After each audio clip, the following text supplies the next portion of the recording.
tout le monde, ici Nathalie Chausseau, votre coach en solutions santé naturelle.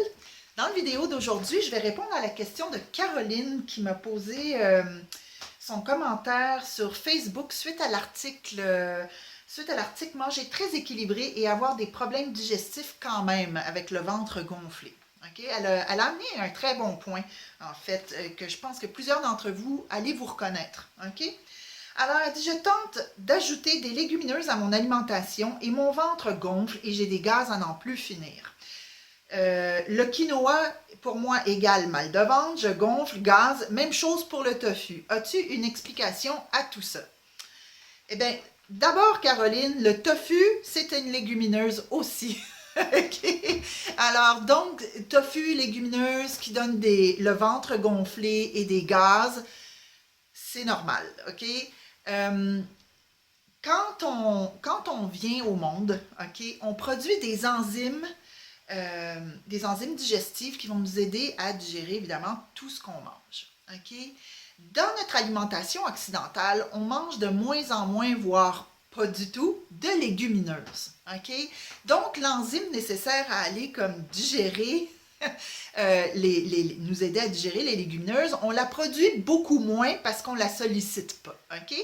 Donc, c'est une question de réhabituer le corps à recommencer à produire cette enzyme digestive-là. Du moins en quantité plus importante, plus significative. Alors, ce qu'on peut faire, moi, ce que je conseille tout le temps, c'est de commencer par manger un quart de tasse. Un quart de tasse, c'est pas beaucoup, là. C'est genre 4 cuillerées à soupe, là, à peu près, de légumineuses une fois par 3-4 jours. On commence à ce rythme-là. Pas plus, parce qu'il faut vraiment réhabituer, rééduquer notre corps à aller bien digérer ce genre de féculents-là. OK?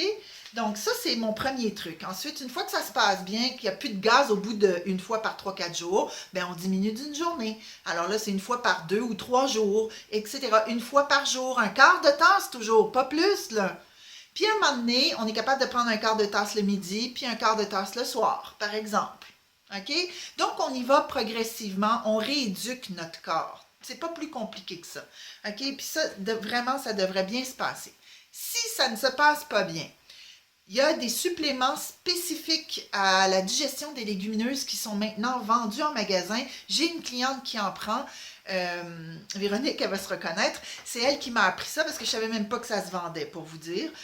Je pense que ça s'appelle Beano, B-E-A-N-O, je crois. En tout cas, en Amérique du Nord. OK? Donc, en Europe, je ne sais pas. Il faudrait vérifier. Toujours aller vérifier au moins la composante du produit pour vous, les Européens, peut-être trouver l'équivalent, tout simplement. Donc ça, c'est pour le tofu et les légumineuses. Le quinoa, le fameux quinoa qui est une super céréale. Le quinoa, est-ce que vous le rincez bien, Caroline? Vous savez, quand on commence à rincer le quinoa, on se rend compte qu'il y a comme une petite mousse qui se crée. Ceci est de la saponine. La saponine, c'est avec ça qu'on fait du savon. OK? La saponine dont le quinoa est enrobé, c'est vraiment son insecticide naturel au quinoa. C'est comme ça qu'il se défend, okay, dans la nature. Sauf qu'il faut vraiment le rincer une fois, 2 fois, voire 3 fois à grande eau. Okay? Moi, ce que je fais, c'est que je mets le quinoa dans une passoire, okay? un tamis très très fin, là, pour pas que les petits grains passent à travers, évidemment. Et je mets la passoire dans une casserole et là, je fais couler de l'eau froide du robinet dessus. J'enlève éteignez le robinet, enlevez la passoire, videz la casserole d'eau et on recommence. Je fais ça 3 fois. OK? Comme ça, je suis certaine qu'il ne reste plus du tout de saponine et là, il n'y a aucun problème digestif qui est là, tout simplement. Et aussi pour le quinoa, ça cuit super vite, donc c'est vraiment une très belle céréale. C'est une protéine complète végétale. C'est vraiment une super céréale. Elle mérite bien son nom.